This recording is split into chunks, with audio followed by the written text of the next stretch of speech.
द्विसप्ततितमोऽध्यायः। ब्रह्मोवाच। हिमवत् पर्वते श्रेष्ठे नानारत्नविचित्रिते नानावृक्षलताकीर्णे नानाद्विजजनसेविते नदीनदसरकूपतडागादिभिरावृते देवगन्धर्वयक्षादिसिद्धचरणचारणसेविते शुभमारुतसम्पन्ने हर्षोत्कर्षैककारणे मेरुमन्दरकैलास मैनाकादिनगैर्वृते वसिष्ठागस्त्य पौलस्त्य लोमशादिभिरावृते महोत्सवे वर्तमाने विवाहः समजायत तत्र वेदी रत्नमयी शोभिता स्वर्णभूषिता वज्रमाणिक्यवैदूर्य तन्मयस्तंभशोभिता जया लक्ष्मी शुभा क्षान्ति कीर्तिपुष्ट्यादिसंवृता मेरुमन्दरकैलास सरैवतै परिशोभितै पूजितो लोकनाथेन विष्णुना प्रभविष्णुना मेनाकपर्वतश्रेष्ठो रेजेतीव हिरण्मय ऋषयो लोकपालाश्च आदित्यासमरुद्गणा विवाहे वेदिकां चक्रुर्देवदेवस्य शूलिनः विश्वकर्मा स्वयं त्वष्टा वेदीं चक्रे सतोरणां सुरभिनन्दिनी नन्दा सुनन्दा कामदोहिनी आभिस्तु शोभितेशान्या विवाहः समजायत समुद्रः सरितो नागा ओषध्यो लोकमातरः सवनस्पतिबीजाश्च सर्वे तत्र समाययुः भुवः कर्म इलाचक्रे ओषध्यस्वन् च वरुणः पानकर्माणि दानकर्म धनाधिपः अग्निश्चकार तत्रान्नं यच्चेष्टं लोकनाथयोः तत्र तत्र पृथक् पूजां चक्रे विष्णुः सनातनः वेदाश्च सहरस्या वै गायन्ति च हसन्ति च नृत्यन्त्यप्सरसः सर्वा जगुर्गन्धर्वकिन्नराः लाजाधृक् चापि मेनाको बभूव मुनिसत्तमः पुण्याः वाचनं वृत्तमन्तर्वेश्मनि नारद वेदिकायामुपाविष्टौ दम्पती सुरसत्तमौ प्रतिष्ठाप्याग्निं विधिवदश्मानं चापि पुत्रक हुत्वा लाजांश्च विधिवत् प्रदक्षिणमथाकरोत् अश्मनः स्पर्शहेतोश्च देव्यङ्गुष्ठं करे स्पृशेत् विष्णुना प्रेरितः शम्भुर्दक्षिणस्य पदस्य च तामदर्शमहं तत्र होमं कुर्वन् हरान्तिके दृष्टिङ्गुष्ठे दुष्टबुद्ध्या वीर्यं सुस्त्राव मे तदा लज्जया कलुषीभूत स्कन्नं वीर्यं चूर्णयं मद्वीर्याच्चूर्णे तात्सूक्ष्मा द्वालखिल्यास्तु जज्ञिरे ततो महान् भूतत्र हाहाकारसुरादितः लज्जया परिभूतोऽहं निर्गतस्तु तदासनात् पश्यत्सु देवसङ्घेषु तूष्णीं भूतेषु नारद गच्छन्तं मां महादेवो दृष्ट्वा नन्दिन्मब्रवीत् शिव उवाच ब्रह्मान् महावयस्वेह गतपापं करोम्यहं कृतापराधेऽपि जने सन्तः सकृपमानसा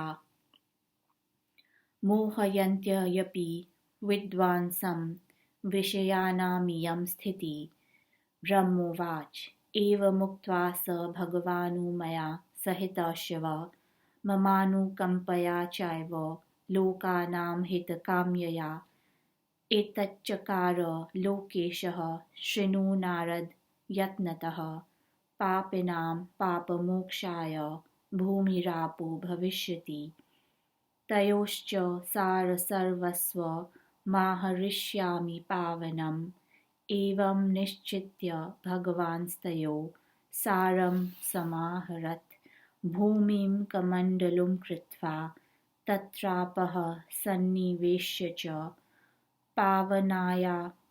पावमान्यादिभिः सूक्तैरभिमन्त्र्य च यत्नतः त्रिजगत्पावनीं शक्तिं तत्र सस्मार पापः मामुवाच स लोकेशो गृहाणीनं कमण्डलम् आपो वै मातरो देव्यो भूमिर्माता तथा परा स्थित्युत्पत्तिविनाशानां हेतुत्वमुभयो स्थितम् अत्र प्रतिष्ठो धर्मो हत्र यज्ञः सनातनः अत्र भुक्तिश्च मुक्तिश्च स्थावरं जङ्गमं तथा स्मरणान्मानसं पापं वचनाद्वाचिकं तथा स्नानपानाभिषेकाच्च प्रणश्यत्यपि कायिकम् एतदेवामृतं लोके नैतस्मात् पावनं परं मयाभिमन्त्रितं ब्रह्मन् गृहाणेनमं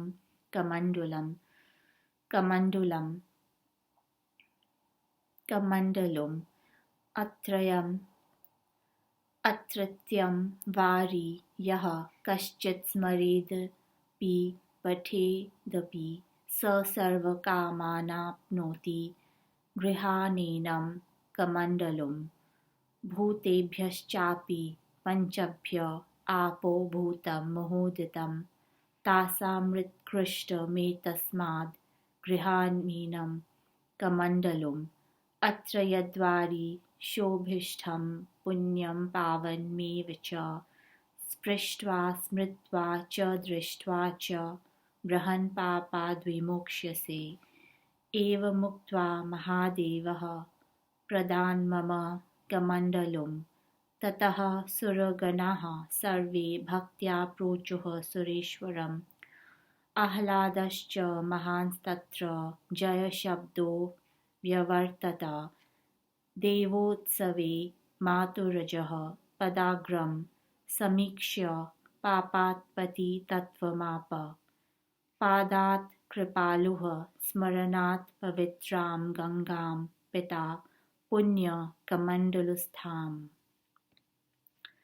इति श्री महापुराणे आदिब्रह्मे स्वयंभू संवादे तीर्थमाहात्म्य गंगोत्पत्तौ ब्रह्मकमण्डलुदानं नाम 2सप्ततिमोऽध्यायः गौतमी महात्म्य तृतीयोऽध्यायः।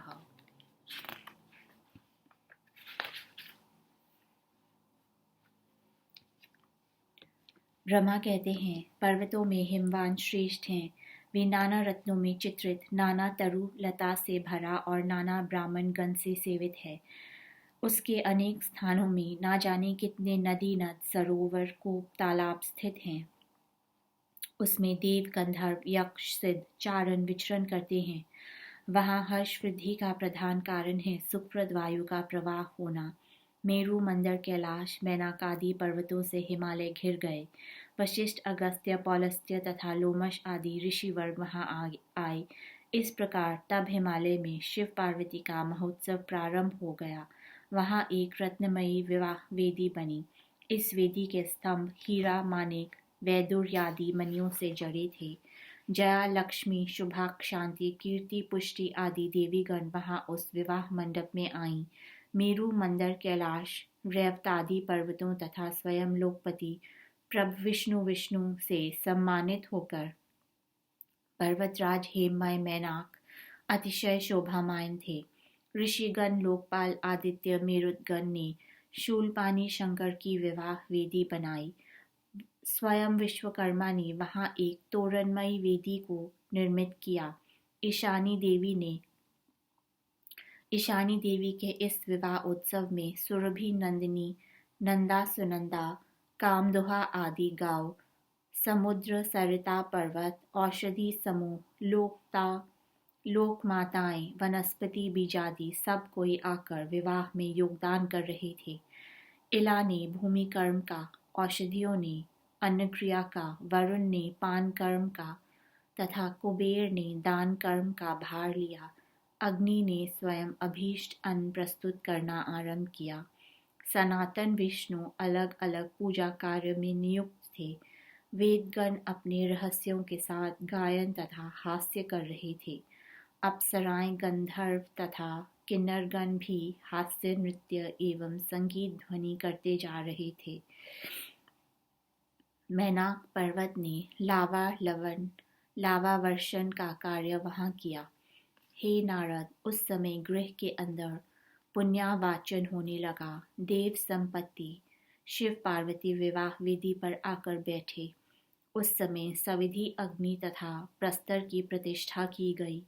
लाजा होम संपन्न होने पर सविधि उन्होंने अग्नि प्रदक्षिणा कार्य की। इसके अनंतर विष्णु की प्रेरणा से देवदेव शंभु ने प्रस्तर स्पर्श संपन्न किया और अंगूठे से देवी पार्वती का स्पर्श किया। हे पुत्र, मैं उस समय शंकर के पास में ही बैठा हवन कर रहा था तथा मैंने वहां पार्वती का दर्शन कर लिया। उनके अंगुष्ठ को देखते ही दुष्ट बुद्धि के कारण मेरा वीर्य स्खलित हुआ। मैं लज्जा से कलुषीभूत हो तथा उस वीर्य को मैंने चूर्ण किया। उस चूर्णीकृत वीर्य से बालखिल्य मुनिगण उत्पन्न हुए। इस घटना के कारण महादेव समाज में हाहाकार मचने लगा। मैं भी लज्जा से अभिभूत होकर तत्काल उस आसन से उठ गया। देव समाज अवाक होकर मेरी ओर देखने लगे। हे नारद, महादेव ने तब मुझे जाते देखकर नंदी से कहा। शंकर ने कहा, हे नंदी, तुम ब्रह्मा को यहाँ बुलाओ, मैं उनको निष्पाप करूँगा। लोगों के अपराध करने पर भी साधु लोग कृपा परवश रहते हैं। विषय तो विद्वानों में भी मोहोत्पादन कर देता है, वही उसका स्वभाव है। ब्रह्मा कहते हैं, हे नारद, भगवान उमापति शिव ने मेरे ऊपर कृपा के कारण ये बात कही। उन्होंने लोक हितार्थ जो व्यवस्था की उसे यत्नतः श्रवण करो। शिव ने कहा था कि भूमि तथा जल पापियों के पापों का मोचन करने वाले हो जाएं। मैंने उनके पवित्र सार सर्वस्व को ग्रहण किया। भगवान भव ने यह कहकर ऐसी व्यवस्था करने के उपरांत जल तथा मृत्तिका के सार को ग्रहण किया। तदनंतर उन्होंने भूमि की कल्पना कमंडलू रूप से की। उसमें जल रखकर पावमानी सूत्र को पढ़कर उसे अभिमंत्रित किया। उसमें प्रभु ने त्रैलोक्य पावनी शक्ति का ध्यान करके मुझसे कहा कि ये कमंडलू ग्रहण करो। देवी जल माता हैं, भूमि भी माता है। स्थिति, उत्पत्ति तथा विनाश के कारण इनमें सन्निहित रहा करते हैं। इस जल एवं भूमिमय कमंडलों में सनातन धर्म, यज्ञ, मुक्ति, भुक्ति, स्थावर जंगम अवस्थित हैं। इस कमंडलों के जल का स्मरण करने से मानस पाप नष्ट हो जाते हैं। इसका वर्णन करने से वाचिक तथा स्नान पान एवं अभिषेक द्वारा काया के पाप नष्ट हो जाते हैं। जगत में ये जल परम पावन अमृत रूप है। हे ब्रह्मन, मैं इसे अभिमंत्रित करता हूँ। आप इस कमंडलू को ग्रहण करें। इस कमंडलू में स्थित जल का स्मरण करने तथा नाम कीर्तन करने से मनुष्य की सभी कामनाएं पूर्ण हो जाती हैं। आप इसे ग्रहण करें। पंचभूतों में से जल ही महोदयशाली है तथा जलों में से कमंडलू का जल उत्कृष्ट है। इसे ग्रहण करें। हे ब्रह्मन, इस कमंडलू में जो शुभ पुण्य राशि है उसका स्पर्श, स्मरण तथा दर्शन करने से व्यक्ति पापों से मुक्त हो जाता है। ये कहकर महादेव ने मेरे हाथों में कमंडलू दे दिया। इससे देवता अत्यंत आह्लादित हो उठे। वे जय शब्द का उच्चारण करने लगे तथा भक्ति भाव से उन्होंने इन सुरेश्वर के लिए कहा। देवाधिदेव शिव के विवाहोत्सव में ब्रह्मयोनि जगन माता के चरणों का अग्रभाव देखकर ब्रह्मा को पातिथ्य प्राप्त हुआ। जगत पिता शंकर ने कृपा करके उनकी पवित्रता हेतु उनके लिए परम पवित्र गंगा को कमंडल में रखकर ब्रह्मा को प्रदान किया। द्विसप्ततिमं अध्याय समाप्त।